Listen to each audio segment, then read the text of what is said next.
Alright guys, we are here with Papa Daniel of Team Humongous Games, who was at the Pro Tour.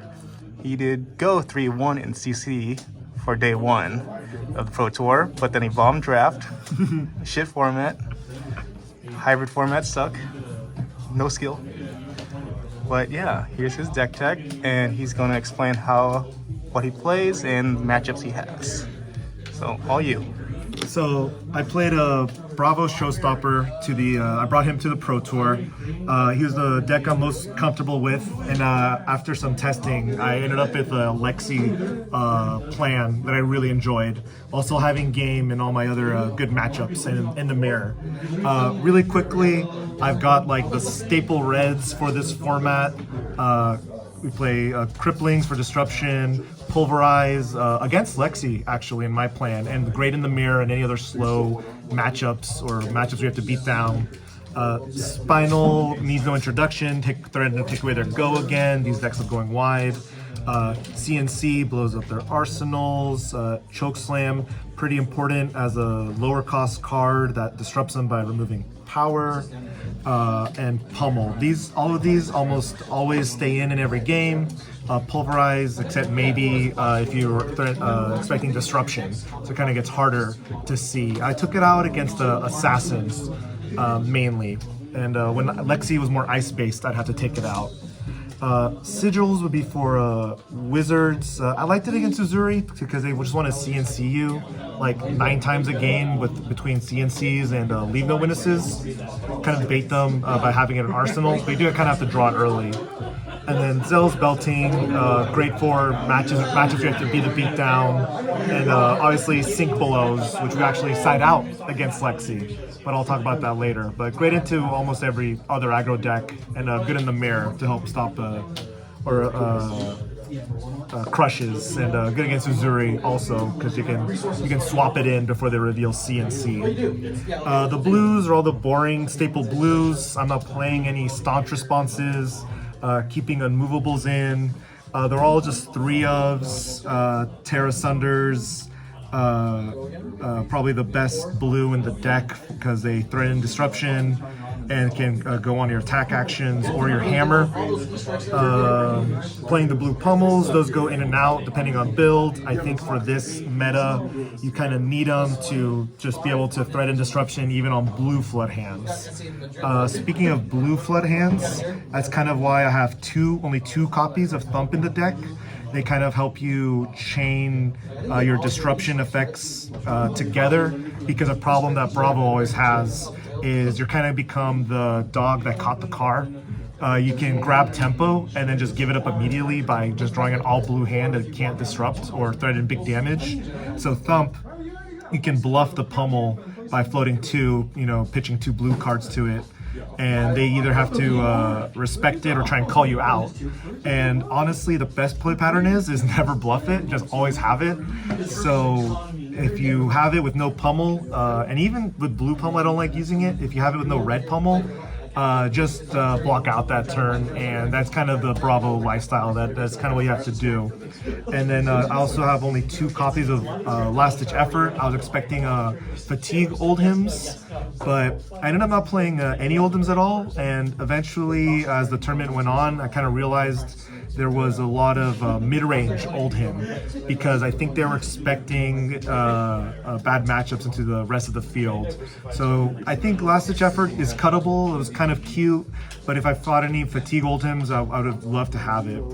Kind of speaking to Oldhim a little, Vambrace of Determination, also kind of a flex slot now. It's great into Oldhim. Bravo isn't the best at utilizing it because you're floating resource anyway after Hammer, and so you kind of can't pitch to it to kind of dodge their Ice React, which they're admittedly kind of going lower on. It's just insurance if they're Rampart, Titan's Fist, and then it's an all-star in that matchup. But because now the secret's kind of out how good this is, the Ultims will bring in a Nothos or Sledge, and then you're just kind of pushing the same amount of value as you would get with Crater Fist anyway.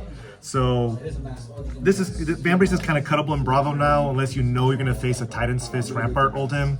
which is actually kind of correct for them to do unless they know you have Vambrace. So it kind of starts this like rock, paper, scissors thing, because if the Oldhim doesn't bring in Rampart, your Terra Sunders can actually hit them, because the Rampart is kind of like the last breakpoint cover-up. So they can't Rampart, block, and Earth React and Crown. Without Rampart, your Terra Sunders can actually hit. Remembrance also for those grindy matchups. I like it against Dramai, bring in more poppers, and the amount of poppers I had in this deck, because I only played 2 Pulverizes in the configuration I brought to the Pro Tour, I would cut down 1 or 2 pummels, just to make sure I had maximized the amount of poppers I brought into that. What I was really proud of in the Pro Tour is I went 2-1 versus my Lexi opponents, and then I continued to, I think I went 2-1 in my Lexi opponents in the calling also, and side events. They really were not prepared for this. This is the big innovation, is bringing in Titan's Fist and Steelblade Buckler into that matchup. It's also good into Fi and Katsu and the other aggro decks, Briar also, because that matchup's so bad. You kind of need all the life you can get with Steelblade. But Lexi, as the premier aggro deck in this format, really cannot handle you just flipping up 3 extra life. And because you want to be disrupting them every turn. If you're hammering, you're losing. So you're just hammering for 4 anyway. You block, hammer for 4, maybe Arsenal. Trying to get a surge would be nice, but you really kind of, the play pattern for keeping surges is kind of just rolling them over every turn from turn 1 and chaining disruption against them.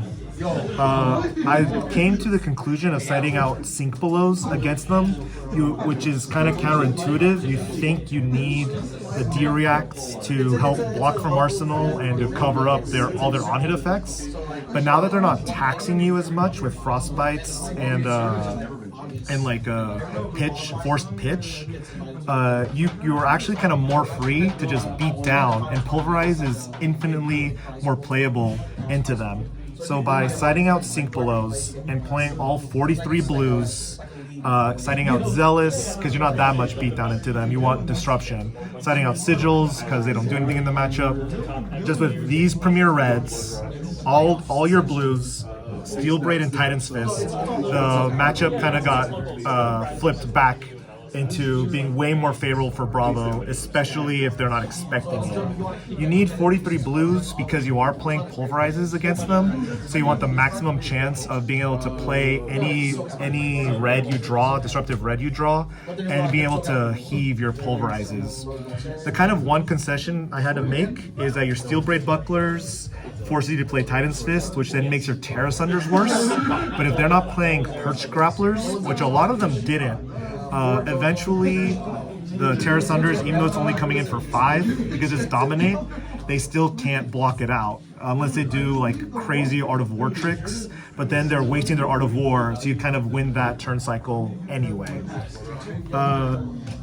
And yeah, I think it's just a basic Bravo build that with a little more concessions towards Lexi, kind of disrespecting Icelander a lot more, only 2 sigils. I'm kind of thinking if I had to make any changes, my Zealous Beltings could go back to Macho Grandes. They kind of fulfill the same role. And by playing these Thumps and Last Ditch Efforts instead of a 5 attack, like Crush the Weak, my Rouses and Zealouses were kind of harder to play. So this could maybe become Macho Grande instead, red, and kind of even get more poppers than against the Dramai matchup, also, if that's what you're worried about. And they're also great into dash. Thunderquakes, red Thunderquakes, are better into dash and Oldhim as well. And yeah, and I think I'm pretty proud of what I landed on. And I'm very happy with my CC record, even if I did bum out at draft, like you said on top. Yeah, well, that was a great deck tech and a great Bravo guide. So we hope to see Papa Daniel more in events in the future after he has a kid. Yep. All right. Thanks, guys.